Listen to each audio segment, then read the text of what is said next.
आज विधानसभा के लिए ऐतिहासिक दिन और पूरे छत्तीसगढ़ के लिए ऐतिहासिक और हमारे पत्रकार साथियों के लिए बहुत ही अविस्मरणीय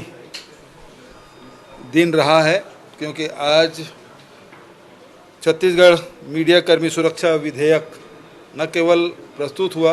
बल्कि पारित भी हुआ है। हमारे पत्रकार साथी जो अपने जान जोखिम में डालकर अंदरूनी क्षेत्रों में जाकर खबर लाते हैं, बहुत सारे ऐसे लेख भी लिखते हैं जिससे उनको, उनके परिवार के लोगों को खतरा बढ़ जाता है। साथ ही जनहानि के साथ धनहानि की भी संभावना बन जाती है। ऐसे में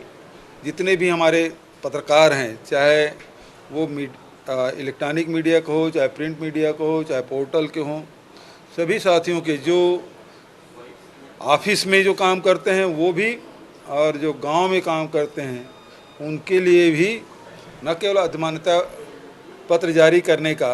बल्कि उसे रजिस्ट्रेशन कराने की, जिसको अधिमान्यता पत्र नहीं है, और कोई प्रेस यदि कहता है कि ये हमारे साथ में है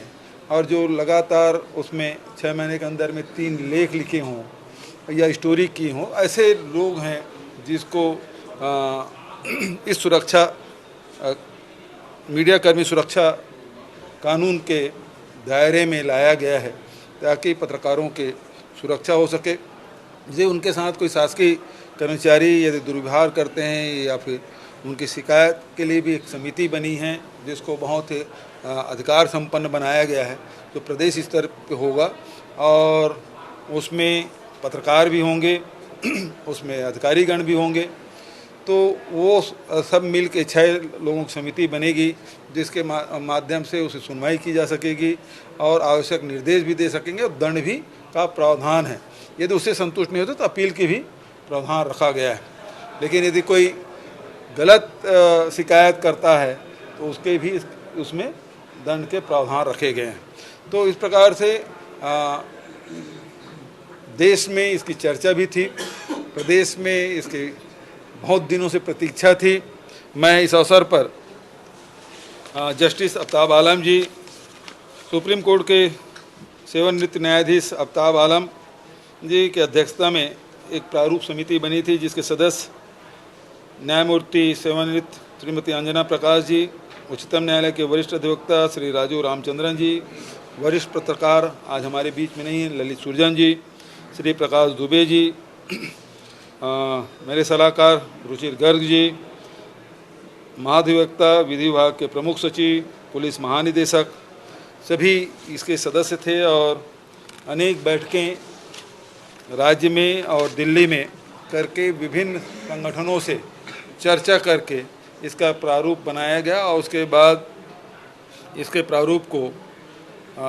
विभाग को सौंपा गया। विभाग ने लंबे विचार विमर्श करके इसको विधेयक के रूप में विधेयक के रूप दिया गया और इसे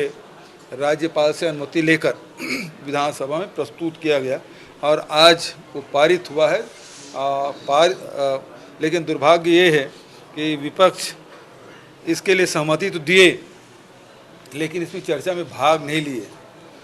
किन कारणों से नहीं लिए वो अलग बात है, लेकिन कुल मिला के जो उनकी मंशा थी, अजय चंद्राकर जी बोलने खड़े भी हो गए लेकिन बाद में उसके साथियों ने बिठा भी दिया। तो ये बहुत दुर्भाग्यजनक है कि ऐसे विधेयक जो मूल विधेयक है और पहली बार छत्तीसगढ़ की विधानसभा में प्रस्तुत हुआ है, तो विपक्षी साथियों को भी इसमें अपनी राय